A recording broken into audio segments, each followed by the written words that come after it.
Welcome to another day on the journey to Chem. Please do the 2 warm-up questions to the best of your ability, and we will go over them together in a moment.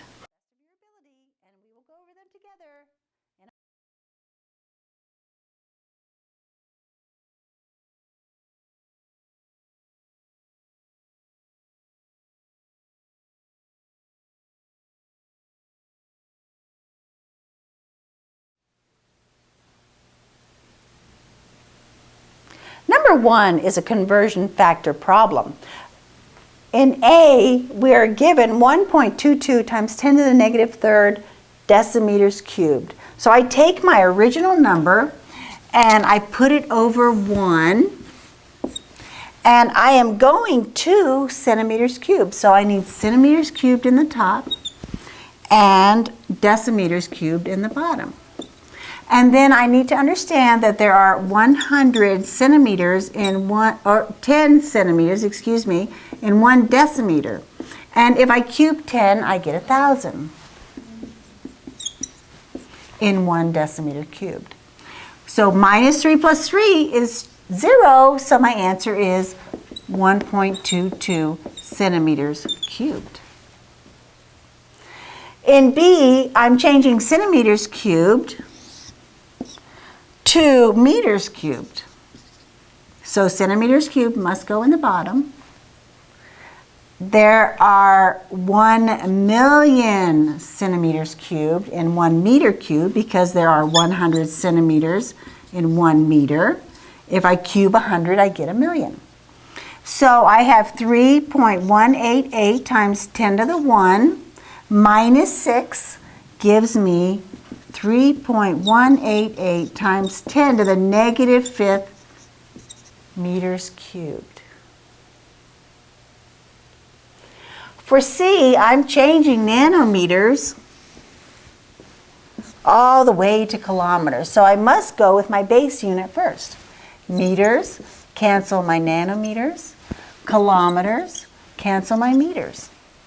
Once I have my units in place, then I just have to figure out what of one is equal to how many of the other.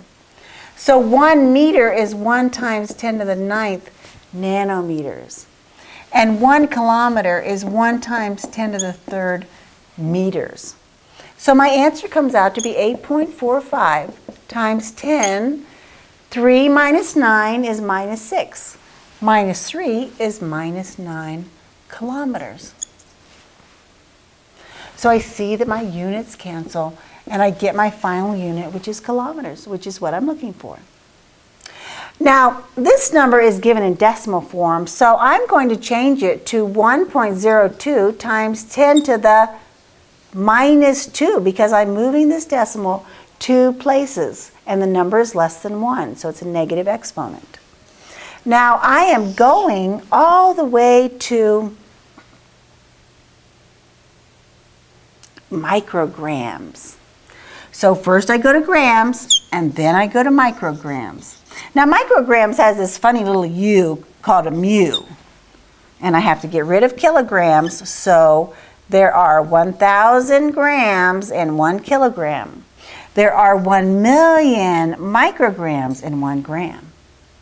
So minus 2 plus 3 is 1, plus 6 is 7.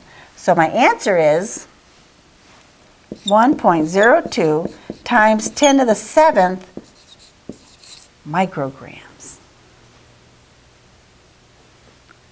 That's the answer to number 1.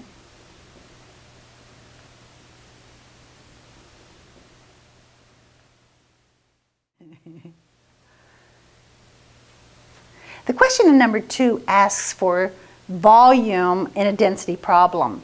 So I start with my original equation, density equals mass divided by volume. Then I rearrange it, and to undo division, I'm going to multiply both sides by volume, and therefore density times volume is mass. And then to isolate the volume, I get mass divided by density. Now, the mass is given to us in kilograms, so I need to change that to grams, because density is grams per milliliter or grams per centimeter cubed. So there are 1,000 grams in a kilogram. That gives me 929 grams, which goes in the numerator. Then the denominator, I have 2.32 grams per centimeter cubed. And when I have a fraction, I flip it and multiply it. I do the math the same, 929 divided by 2.32. And my units here all cancel. And my unit of gram cancels and leaves me with a volume unit of centimeters cubed. Now when I look at this number, it's 400.4310. Now when I look back at the original problem, I see that I need 3 significant digits. Well, 400 has 1 significant digit, and 400.0 has 4 significant digits. So the question is, what do I do to show those 3 significant digits? Well, there's only one option. I have to put it in scientific notation. So my final answer then would be 4.00 times 10 to the 2 centimeters cubed. And that's how we do a density problem. I need to quickly speak to you about the lab that's due in a couple of days. You need to know that we take density in these experimental problems to the hundredths place. And percentage is always rounded to the tenths place.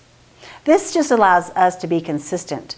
And there is also one question in the conclusions that asks about why we use water. Well, when you look at water's theoretical density, it's very, very close to 1, which makes it very convenient to use. And also, it's relatively cheap and abundant. So that's why we use water. Now make sure you pay attention to writing up that lab. It should have all the parts together for a complete lab grade. Now tomorrow is your assessment, and I know that you're excited about that.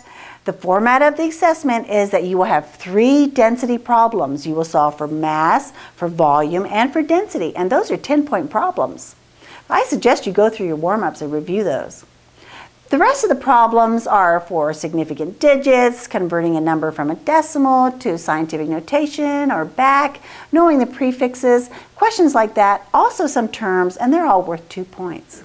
I know you'll do well, so we'll see you tomorrow.